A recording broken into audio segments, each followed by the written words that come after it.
వినుచున్న మీతో నేను చెప్పునదేమనగా, మీ శత్రువులను ప్రేమించుడి, మిమ్మును ద్వేషించు వారికి మేలు చేయుడి, శపించు వారిని దీవించుడి, మిమ్మును బాధించు వారి కొరకు ప్రార్థన చేయుడి.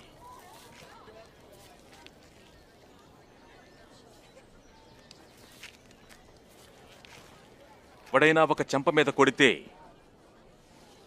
రెండవ చెంప కూడా చూపండి.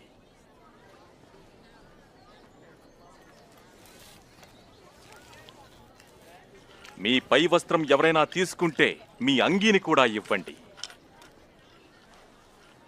నిన్నడిగే ప్రతి వానికి ఇవ్వండి.